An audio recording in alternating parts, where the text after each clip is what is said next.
দশকের অপেক্ষা। এই 3 দশকের অপেক্ষা শেষে কালচিনির বানিয়াপাড়াতে শুরু হলো সেতু তৈরির কাজ। এই 2000 সালের কালজানি নদীর জলে ভেসে গিয়েছিল সেখানে সেতু। এরপর একাধিক দপ্তরে ঘুরেছেন এলাকার বাসিন্দারা, তবে সেতু তৈরি হয়নি। যার পরে সম্প্রতি জেলা পরিষদের তরফে সেখানে কিন্তু সেতু তৈরি কাজের সূচনা হলো, ফলে অনেকটাই খুশি এলাকাবাসী। আমাদের 25 বছর আগে থেকে আমাদের দাবি ছিল।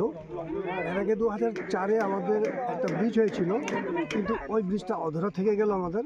তো অধরা থাকার পরে আমরা অনেক প্রচেষ্টা করেছিলাম, কিন্তু প্রচেষ্টা করে আমরা পাইনি। তো আজকে আমরা যিনি আমাদের সভাধিপতি স্নিগ্ধা সাহেব, ওনার দ্বারা আমরা এই ব্রিজটা পেলাম। তো এই ব্রিজটা পাওয়াতে আমরা খুবই খুশি। এখান থেকে যাবে একেবারে ওই যে তোমার হ্যামিল্টনগঞ্জ পর্যন্ত যাওয়া যাবে, এটা আর এখান থেকে যাবে হাই রোড। ব্রিজ না থাকে সুপার গেট। ব্রিজ না থাকে কত কিলোমিটার ঘুরতে হতো? এই 3-4 কিলোমিটার ঘুরপথে যেতে হতো। হ্যাঁ, এদিক থেকে গেলে ওই যে আমাদের সুভাষ কেরানি, ওখান থেকে ঘুরতে লাগতো 5-6 কিলোমিটার, এখান থেকে 3-4 কিলোমিটার। এখন সুবিধা হবে, এখন শর্টকাট হয়ে গেল আমাদের এখানে সুবিধা। তো এই ব্রিজটা শুধু মেন্দাবাড়ি জিপি নয়, পাশে মেন্দাবাড়ির জিপি লাগোয়া সাতালি জিপি রয়েছে। দুটো জিপি মিলে মোটামুটি 10 থেকে 15,000 লোক উপকৃত হবে।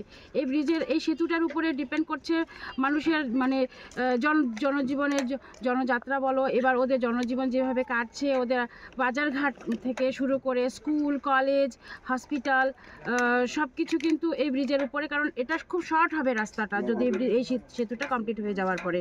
একাধিক এলাকায় কিন্তু তাদের এই ঘুরপথে যেতে হতো, আবার অনেক সময় নদী পার করেও যেতে বাধ্য হতেন তারা।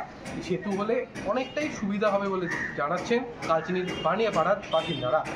আমার শহর কালচিনি থেকে সৌম্যদীপ সেনের রিপোর্ট, কলকাতা টিভি।